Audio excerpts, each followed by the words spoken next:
Byron Katie's work, Loving What Is, it starts from this really radical, almost unsettling place. It doesn't actually try to fix the world. Instead, it asks a very simple question about what happens inside of us when we argue with reality. So let's dive in. And this is the central question, right? It suggests that so much of our pain doesn't just come from the events in our lives, but from the stories we build around them. That silent, constant demand we place on life to be something other than what it is. So the practice she offers is called the work, or inquiry. And it's basically a method for taking a stressful thought, holding it up to the light, and just asking 4 simple questions to see if it's even true. It sounds so simple, but believe me, the effects can be absolutely profound.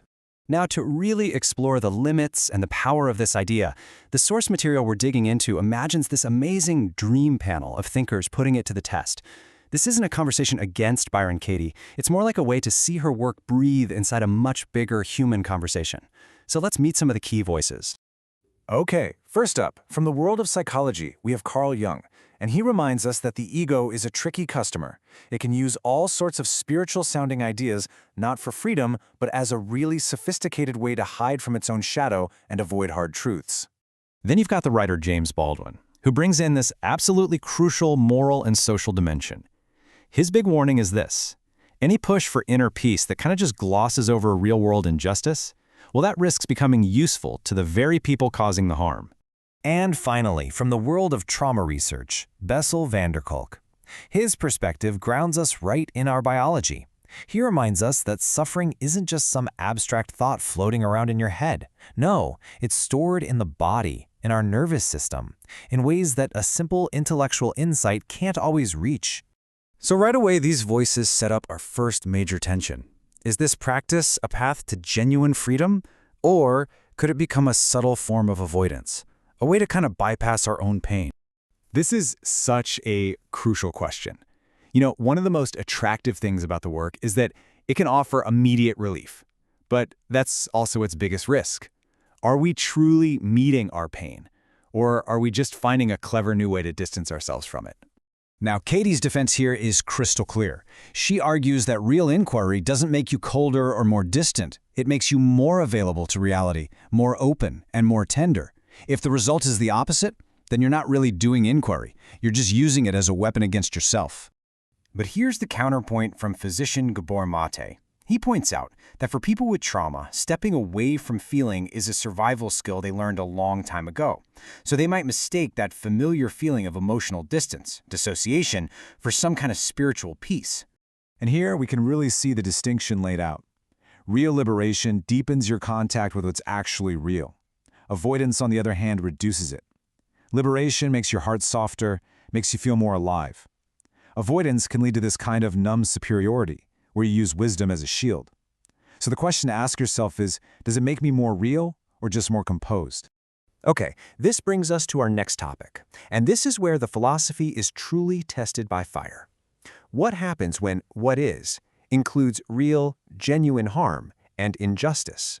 This has got to be the toughest challenge for loving what is. How on earth do you apply this to abuse, to cruelty, or systemic oppression without weakening your moral clarity, or even worse, blaming the victim? And wow, this quote from Martin Luther King Jr. offers such a powerful way through this.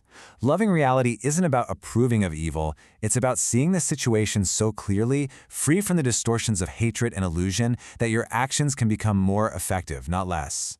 And this right here is the core takeaway. There is a world of difference between accepting the fact that a terrible thing occurred and giving it your moral approval. The first one is about ending a useless war with the past. The second one, that would be moral blindness. Inquiry is about the first, not the second. But, of course, our internal world isn't just made of stories and thoughts, is it? Which brings us to the physical dimension of suffering. You see, the work is very focused on cognition, on our thoughts. But that forces us to ask, is that the whole picture? Can pain live in the body in a way that just questioning a thought can't immediately dissolve? And this is where Bessel van der Kolk's research is absolutely key. He explains that you can have a complete intellectual breakthrough. You know you're safe, but your body's alarm system, conditioned by past trauma, can still be firing as if the danger is right here, right now. And we're not talking about some abstract concept. Embodied trauma shows up in really concrete ways. as a chronically activated alarm system, as physical bracing against a threat you can't even see, as emotional shutdown or numbness, or even sudden panic. The body, it has its own memory. So, if we question our thoughts and we really start to listen to our bodies, what happens to the person we thought we were? This takes us to the existential core of this whole inquiry. And honestly, this can be a terrifying question. So many of our identities are built around our wounds. I am the one who is wronged, or I'm the person who has to always be in control. When those stories start to dissolve, it can feel less like freedom and more like you're free-falling without a net. Jung just explains this perfectly. A painful identity is still an identity. It gives us a sense of who we are. We cling to it, not because we love the pain, but because the misery is familiar, and the unknown is just way scarier. And this gets right to the very heart of the practice. The goal isn't to trade your old, painful story for some new, shiny, heroic one. The goal is to drop the storytelling impulse altogether and just learn to live more directly in reality, with less of that constant inner war filtering your experience. So let's end here. Perhaps loving what is doesn't mean you have to approve of everything that happens. Perhaps it simply means that when something terrible occurs, you refuse to build a second prison on top of the first one. A prison made out of your own mental argument, a war with reality you can never, ever win. What would it be like to let go of that war?